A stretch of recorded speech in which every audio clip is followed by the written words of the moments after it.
Welcome to Clydebank High School Virtual Awards Ceremony. This last year has been a very challenging year and one that we will never forget. There are not many people within our school, our community, our country and indeed globally that have not been affected by this pandemic. However, you will see from this award ceremony that it did not stop many of our young people who showed great commitment and resilience to our school values to continue to work hard and achieve their very best. To help them get there, I need to extend a huge thank you to all of the staff, the teaching staff, office, support staff, janitorial and canteen, for their hard work, commitment, enthusiasm and professionalism, and who will continue to go that extra mile for our young people. The delivery of high quality learning and teaching continues to be at the heart of everything we do, whether that be online or face to face. And to you, the parents, carers, I want to thank you for your continued support throughout this very difficult year. I feel immensely proud of the work that goes on in the school. Without the staff and parents, Clydebank High School would not be the ambitious and successful school that it is today. And to all of the pupils of Clydebank High School, my message to you is: continue to develop your passion for learning, whether that is in the classroom or out. If you do, you will never cease to grow. It doesn't matter who you are, where you come from, the ability to triumph begins with you.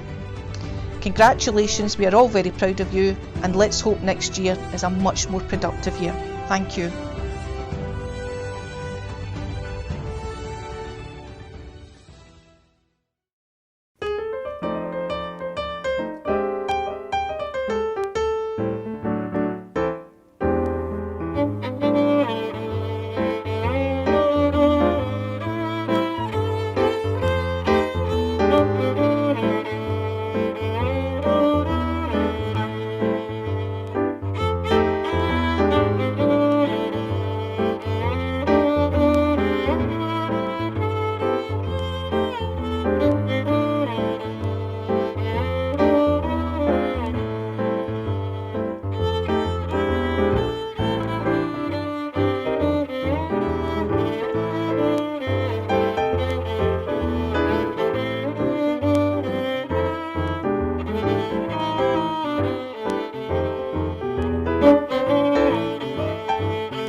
Hello everyone, I'm Mrs Rooney, I'm Head of Bute House and I want to come in and introduce our Bute winners today.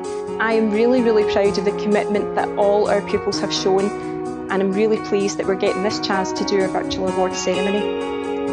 I have the privilege just now to introduce our winners for Bute House, and with that I'm going to hand over to the list of names and our winners and give them a huge round of applause. Well done. Hello and welcome to Clydebank High School's awards ceremony.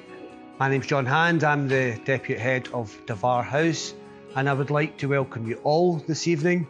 It has been a particularly difficult year for us, so it's a pleasure to see so many of our young people celebrating success tonight. I would especially like to welcome those from Devar House who I am particularly proud of winning awards this evening. Hi, I'm Mr Downs, Head of Cumbria House. I just want to take this opportunity to congratulate all of our pupils for displaying outstanding resilience this year for what's been a really difficult year for learning both in school and out with school. I particularly want to congratulate all the Cumbria House winners, and I get the privilege of introducing them and their names for all their awards this year. Well done.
So what made me want to choose the career path, or did it choose me? Well, actually it chose me. When I left Clydebank High, I became a hotel receptionist at the Cameron House at Hargate Cross, which was above the Indian restaurant and opposite the Tesco's.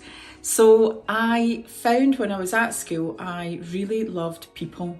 I really struggled with the academic classes and was later diagnosed with dyslexia, but I love people. So I always knew I would go into an industry that involved people. I then went into work in the world of sales, and again, that's a very people-orientated skill.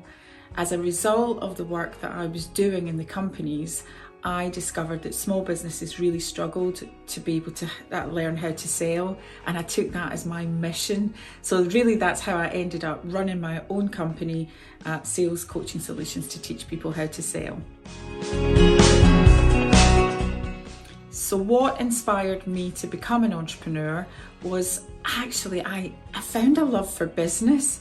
I was always quite good. I enjoyed money, I enjoyed numbers, and actually finding something I was passionate about and the love of money and numbers then meant I could become entrepreneurial. And I've always been able to do things a little differently from other people. I set up my business while I was still working. So I was working part-time and I set the business up. And after I got the first couple of clients, things just took off from there. Eventually I gave up my job and I ran the company full-time, and I now employ people as well. So that's how it grew.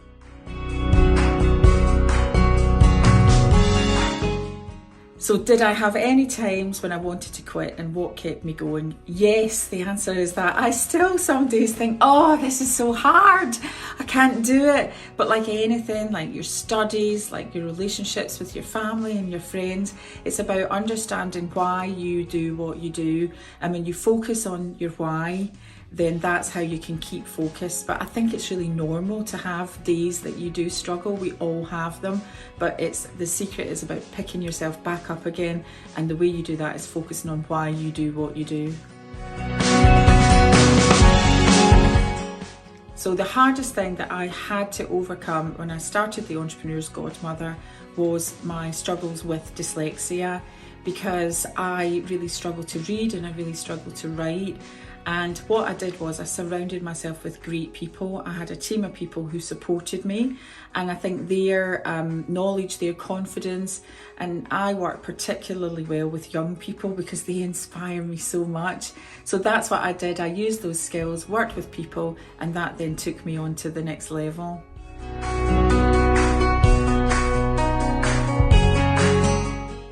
So my experience of Clydebank High was pure dead brilliant. I had a fantastic friendship group, and I really, really enjoyed all aspects of school, even though I struggled with the academia.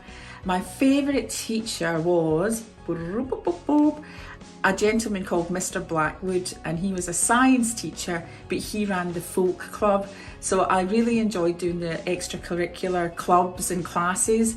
And I can't sing, I'm really not great at singing, but I think it was just I enjoyed the atmosphere, I enjoyed the people that were there, and Mr. Blackwood was a real inspirer of me when I was at school. So the skills and qualities that helped me become successful, first of all, was a real trier's attitude. So I can remember at school, I got one of the Triers prizes. I became a prefect, even though I didn't have any qualifications. I was really tenacious. I was really positive.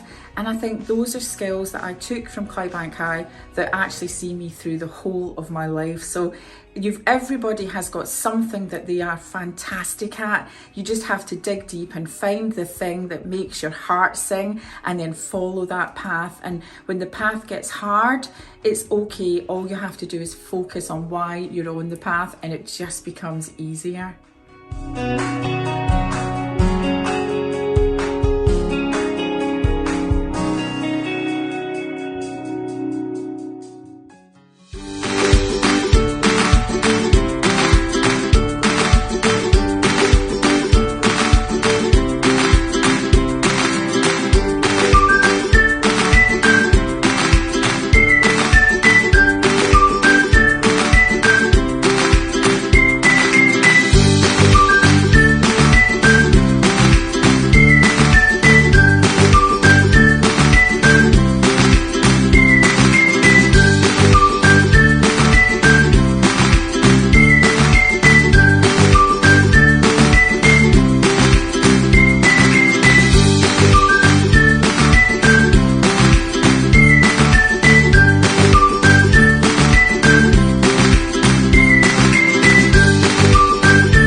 guys, it's Stephen Galone, aka Big Gal from Escapade Studios. Want to say a massive thank you to Amelia for inviting me in to be part of your day to celebrate and go over some awards.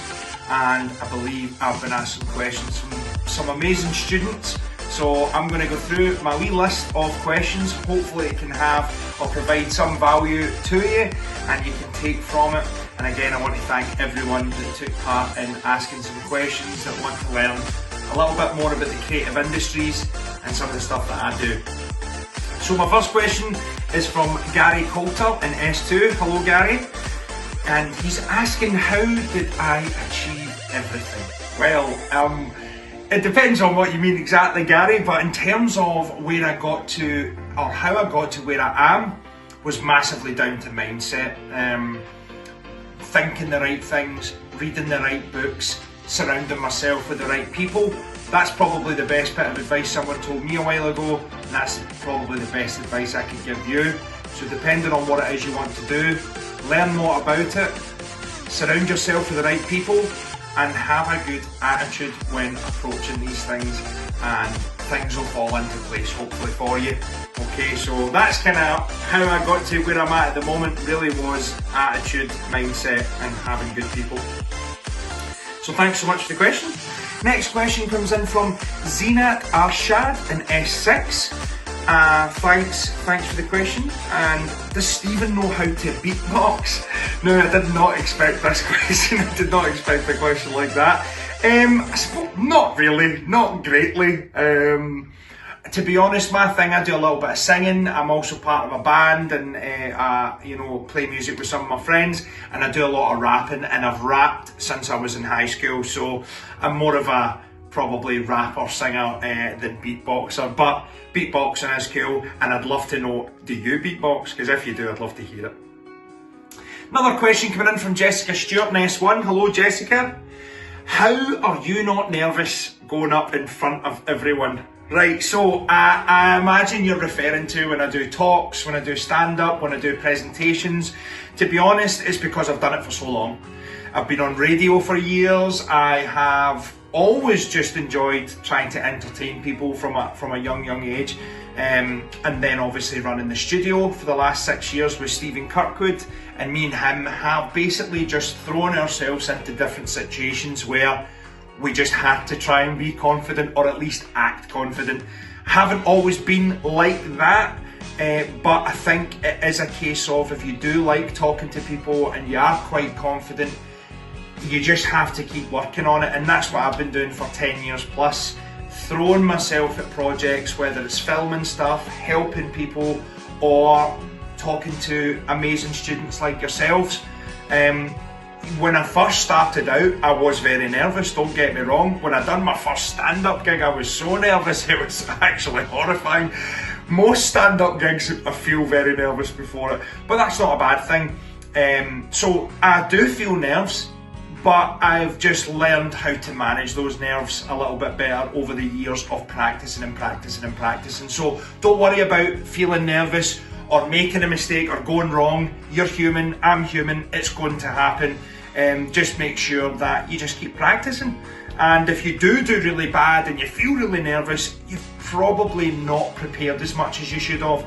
So preparation's key as well. So make sure you prepare and you know what you're going in to do before you go and do it. That's probably the best thing there. So over years, I'm a lot more confident to do things like this. But don't get me wrong, still feel nerves. That's just a normal part of it. So thanks so much for the question, Jessica. I hope that helped.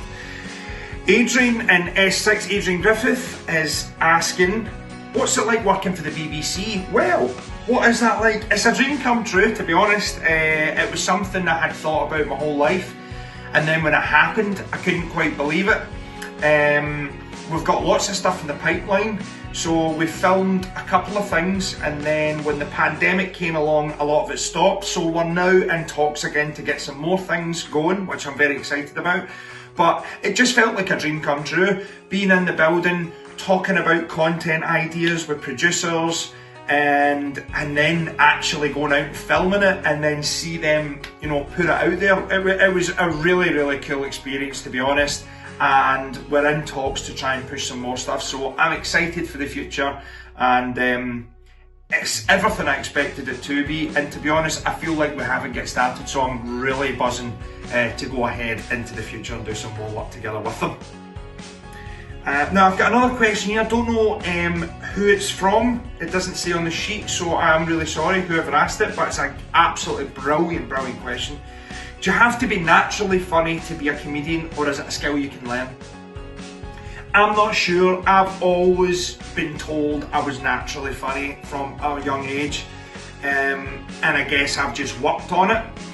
Then there's other people I could tell you that are really funny that I wouldn't say are naturally funny, and they've learned the skill. So to be honest, yes, it absolutely is a skill you can learn, but also if you're born someone who is quite funny or a big character or confident, doesn't mean you should be lazy and just think, oh well, I was born that way, you know, I'll always be funny. Definitely not. You know, sometimes people I know that are naturally funny are actually terrible on stage. And that was always my biggest fear, like, oh, am I just going to be a funny guy in conversations as opposed to on stage? So yes, you absolutely have to learn the skill, but it does help if you're already quite a big character or quite fun-loving anyway. But as I say, if you're not that, do not worry. Look at someone, you know, there's loads of great examples, someone like a Mark Normand or something, amazing American comedian who is a very shy individual. And he's worked on that skill of becoming a great comedian. So yeah, it's definitely a skill you can work on, as is anything. You just have to commit yourself and your time to it. So absolutely, it's something you can learn, but you can also be born. We all know someone is born pretty funny, but as I say, you don't want to then become lazy. So definitely, absolutely brilliant question, whoever that was. And finally, from Caden Quinn in S2, what inspired you to become a podcast host? Well, I think that I love podcasts. It's that's probably the main type of media I consume.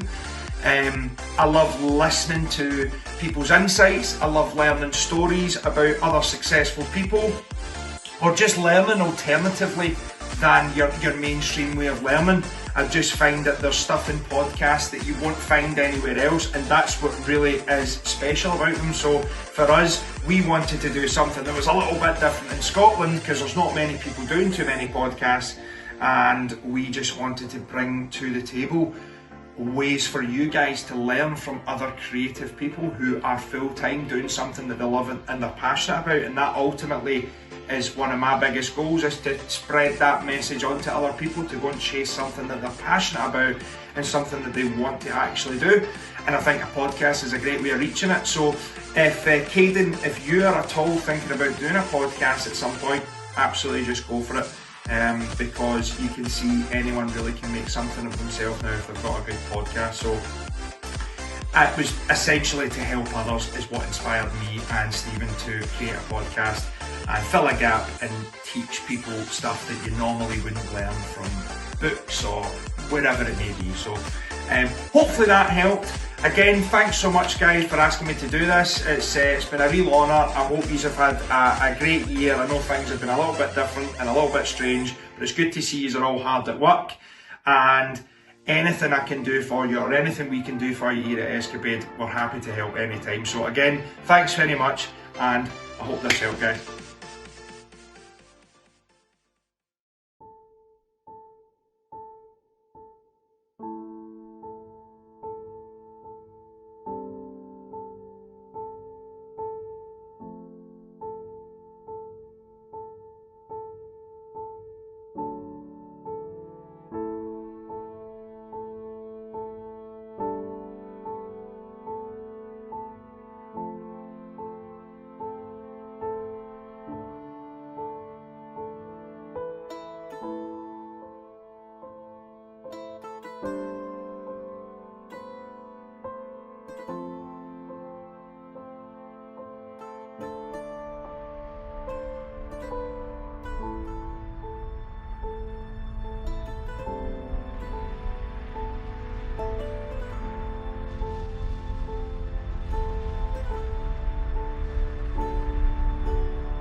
Hi folks, my name is Scott McEwen and I'm the chair of the Clydebank High Parent Council. I'd like to take this opportunity to congratulate each and every one of you on the amazing achievement on gaining your awards, which really has been a remarkable effort in challenging circumstances for you and your families. I'd like to also take this effort on behalf of the Parent Council to thank Miss Lynham, the senior management team, teaching staff for their amazing efforts in delivering on the curriculum, which has been extremely challenging circumstances.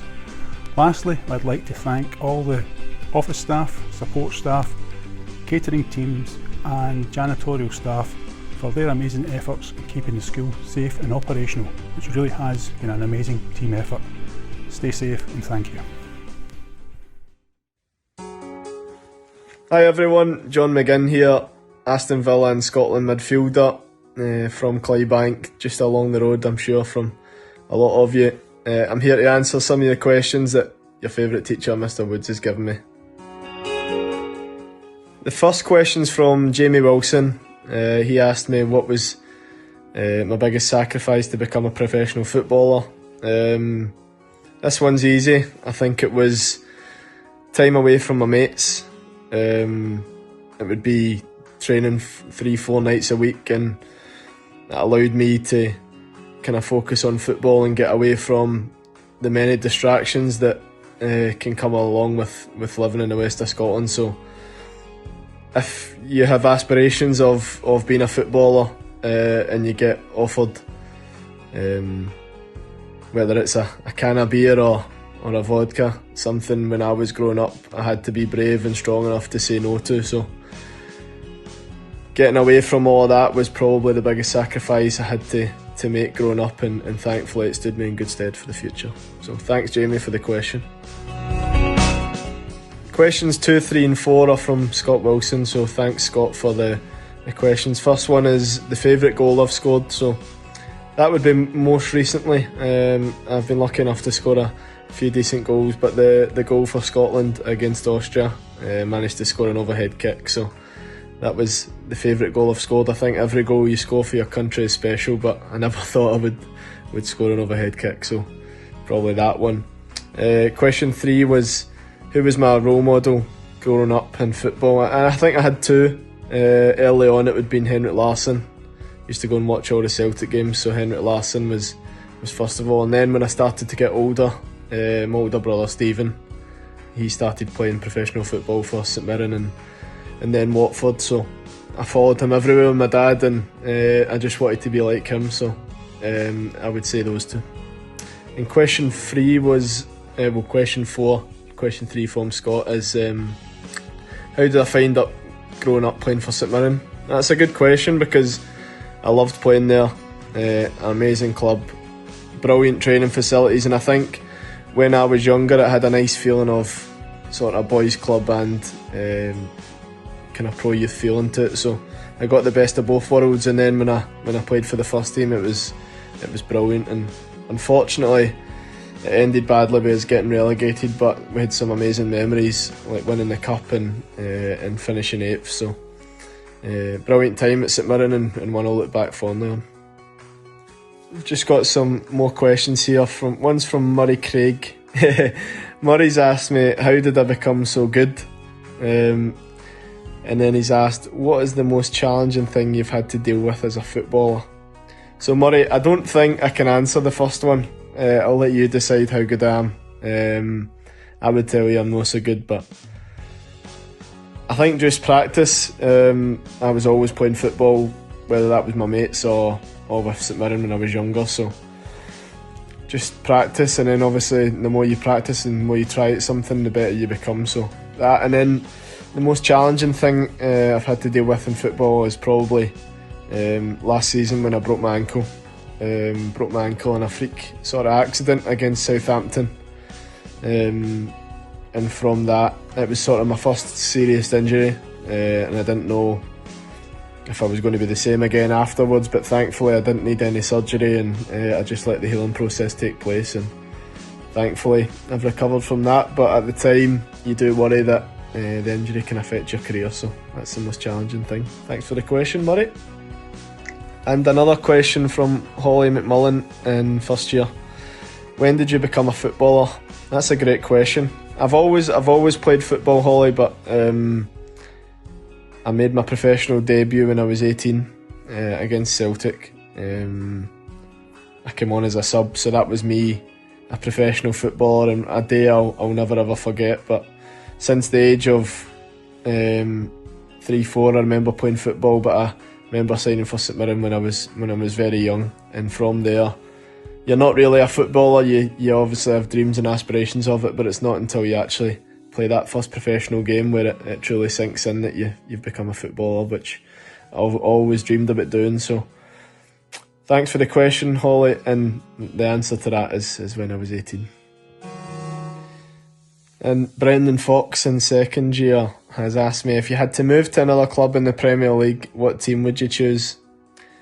Brendan, it's a good question, right? But one thing I've learned in football is you never know who's watching or listening. So I'm sure my employers, Aston Villa, would not like me to talk about another team, about moving to another club. And actually, I've just recently signed a long-term contract, so I'm really happy where I am, settled on and off the park, and hopefully we can keep getting better with Aston Villa, and I'm going to be a big part of that, hopefully. So I'm dodging the question, and if anybody wants to be a football player, then I'm sure you need to get used to dodging that question. Cheers, Brendan. Hi, Greg. Greg's the last question. Greg in first year, Greg Newman. And Greg's asked me, what other way that's not football would you like to represent Scotland? Oh, it's a good question, and I'm sure I'll be very popular here. If I can't go for football, then I would have to go for Warzone, Call of Duty. Maybe play it a wee bit too much, but if I could represent Scotland at Call of Duty or Warzone, then I would give that a bash. I like to spend my time away from football playing that. It's a brilliant game, and I just wish I was good at it. So that answers your question, mate, and thanks for the question.